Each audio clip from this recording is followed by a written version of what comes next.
حضرت جنید بغدادی اپنی زندگی کے بدلنے کا کہتے ہیں ہم ایک بادشاہ کے وزیر تھے، بادشاہ نے ہمیں نوازا کہ یہ ایک ایک عدد سوٹ لے جاؤ ان سلا اور جا کر اسے سلوا لو اور پہن لو۔ حضرت جنید بغدادی کہتے ہیں کہ ہم 4 لوگ تھے، وزیر تھے، ہم چاروں نے سوٹ لیے اور اپنے گھر کی طرف سفر شروع کیا۔ رستے میں ایک وزیر نے بادشاہ کے دیے ہوئے تحفے سے اپنا ناک صاف کر لیا۔ اگلا دن جب ہوا، بادشاہ کی کٹہرے میں حاضر ہوئے تو بادشاہ نے پوچھا، بتاؤ میرے وزیروں، میں نے جو گفٹ دیا ہے، جو میں نے تحفہ دیا ہے، وہ تمہیں پسند بھی آیا ہے کہ نہیں؟ تو حضرت جنید بغدادی نے کہا، اے بادشاہ پسند آیا ہے۔ ساتھ والے نے کہا، بادشاہ یہ جو تیسرا ہے نا، اس نے تمہارے دیے ہوئے تحفے کی نہ شکری کی ہے نہ قدری کی ہے۔ کیا؟ کہا اس نے ناک صاف کیا ہے۔ تو بادشاہ نے اس کو اپنی سلطنت سے نکال دیا، کہا کہ تو نے میرے دیے ہوئے تحفے کی نہ شکری کی ہے، اب تم اس کے قابل نہیں۔ تو حضرت جنید بغدادی کہتے ہیں میں نے استعفیٰ دے دیا۔ اس بادشاہ سے کہا کہ میں اب جو ہے آپ کی غلامی نہیں کروں گا۔ اس نے کہا کہ بادشاہ نے کہا کہ اس وزیر نے میرے تحفے کی نہ شکری کی ہے، تم کیوں استعفیٰ دے رہے ہو؟ اس نے کہا آپ دنیا کے بادشاہ ہو، دنیا کے بادشاہ کے تحفے کی نہ شکری کی جائے تو وہ سلطنت سے نکال دیتا ہے، رب کے دیے ہوئے تحفوں کی نہ شکری کتنی کر رہے ہیں۔ جنید بغدادی نے کہا تب میرا دل پھرا کہ اگر دنیا کا بادشاہ کوئی تحفہ دے، اس کی نہ شکری کی جائے تو وہ اپنی سلطنت سے نکال دیتا ہے، تو وہ رب جس نے ہمیں نماز جیسا تحفہ دیا، وہ رب جس نے ہمیں قرآن جیسا تحفہ دیا، وہ رب جس نے ہمیں رمضان جیسا تحفہ دیا، آقا کریم کے غلاموں ہم کیا نہ شکری تو نہیں کر رہے؟ ہمیں اپنے گریبان میں یہ جان کر دیکھنا ہوگا کہ ہم رب کے قرآن کا اور حضور کے فرمان کا کتنا ادب کر رہے ہیں، کتنا احترام کر رہے ہیں۔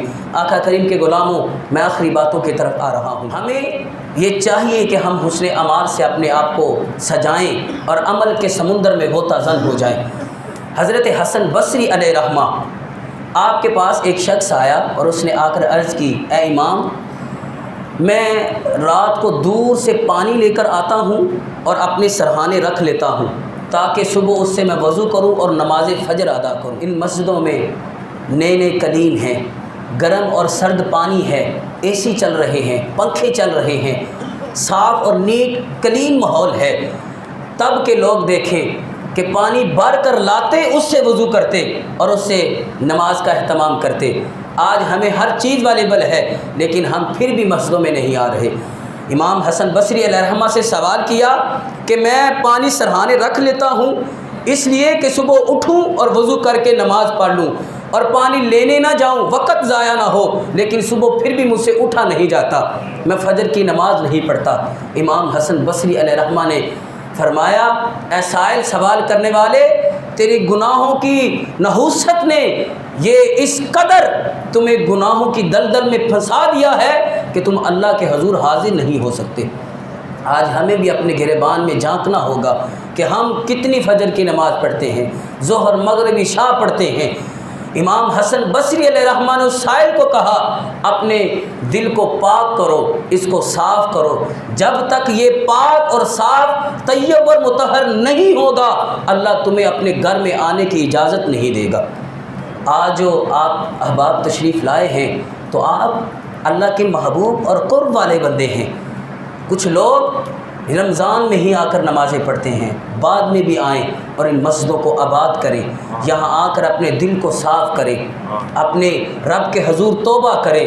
یہ نہ ہو توبہ کی پھر توبہ کی، توبہ کر کے توڑ دی، میری اس توبہ پر توبہ توبہ کر اٹھی۔ اس طرح کی توبہ نہ کریں، سچی اور پکی توبہ کریں۔ آخری بات آپ کی گوش گزار کر رہا ہوں۔ حضرت امام مالک، آپ نے ساری زندگی مدینہ منورہ میں حدیث پڑھاتے جو ہے گزار دی، ساری زندگی۔ تو آپ نے کبھی وہاں جوتا نہیں پہنا، آپ نے وہاں بول و براز نہیں کیا، آپ نے کبھی مدینہ کی گلیوں میں سواری نہیں کی۔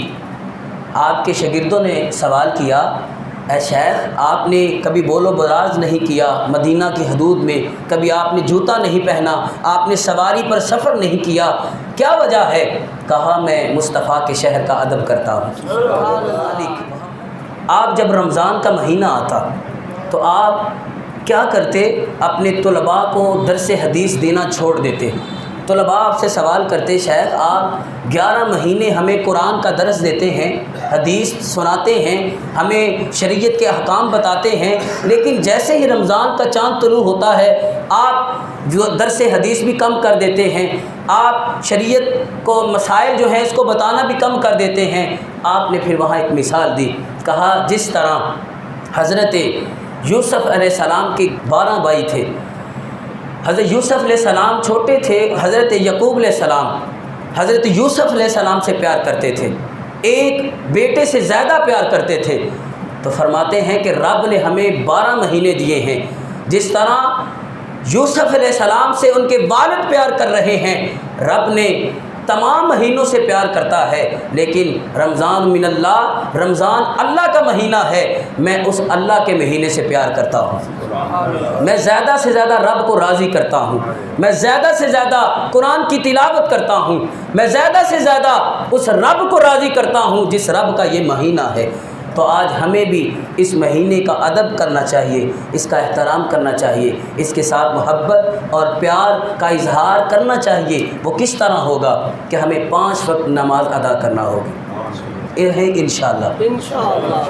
ہمیں قرآن کی تلاوت کرنا ہوگی، ہمیں حضور کے فرمودات کو سننا ہوگا، اور لوگوں کو بتانا ہوگا کہ ہماری اس مسجد میں درس قرآن جو ہے وہ ہو رہا ہے، آئیں تشریف لائیں اور حسن اعمال سے اپنی زندگی کو سجائیں۔ یہ ہمارا فرض ہے کہ ہم دوسروں کو علم دین کی دعوت دیں۔ آخر میں اس پیغام کے ساتھ اجازت چاہوں گا، حسن عمل سے زندگی جو سجایا نہیں کرتے، حسن عمل سے زندگی جو سجایا نہیں کرتے، بزم دنیا میں کبھی وہ چھایا نہیں کرتے۔ عمل والوں کی دسترس میں ہے آسماں بھی، بے عمل منزل تک کبھی جایا نہیں کرتے۔